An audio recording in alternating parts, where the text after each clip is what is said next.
It's almost a universal law. The moment you stop chasing, begging, proving, the moment you pull all your light back into yourself, that's when they finally start paying attention. But it's too late. Nobody watches you harder than the man who fumbled you. Not because he's in love with you, but because he's haunted by you. You became his turning point. Not because you were cruel or vengeful, but because you left with your dignity intact. They never expect that. They expect tears. They expect you to spiral.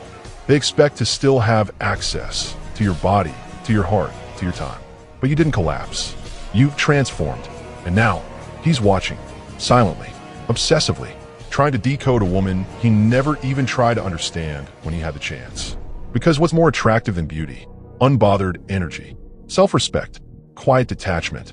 You see, feminine power isn't in control, it's in selectivity. You didn't lose him.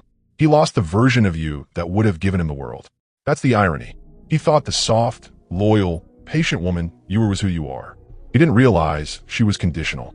She only existed in his presence. She disappeared the moment you realized he wasn't worthy of her. And now that he's watching, he's not watching for you to come back. He's watching to see if he still matters. But he doesn't. Not anymore. Because once you evolve past someone, emotionally, mentally, spiritually, you don't unevolve. You outgrow the craving for closure. You stop needing validation. You stop performing worthiness. You just rise, quietly, relentlessly, and your peace becomes your revenge.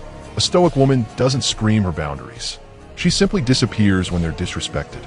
She doesn't post her healing journey for pity or applause.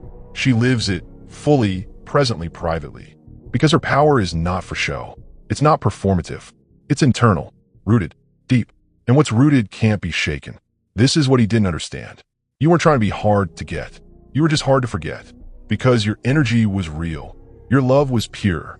And your absence now feels like a punishment he inflicted on himself. Let's be honest, it's not about you anymore. It's about what he lost. It's about his ego. He sees the version of you now, thriving, radiant, elevated. And he has to sit with the fact that he'll never get access to this level of you. Because you don't go backward. You don't return to places where your soul was starving. You don't reopen doors that locked you out. You chose you. And that's when everything changed. So let him watch. Let him check every story, every post, every silence. Try to feel something that used to belong to him. Try to figure out if you still think of him the way he now thinks of you. Let him wonder what you would have done for him if he had just grown up, stepped up, held space, matched effort, respected your softness instead of taking it for granted. But that version of you is gone. You became a woman who cannot be fumbled. Because now, you know your value. You don't chase. You attract. And you understand. Light bulb, real feminine power doesn't beg. Light bulb, it chooses. And the moment you stopped choosing him was the moment he realized he never had the power. You did, all along. So yes, he watches. But you don't even look back. Women like you don't get even. You get better. And that is something no man can ignore.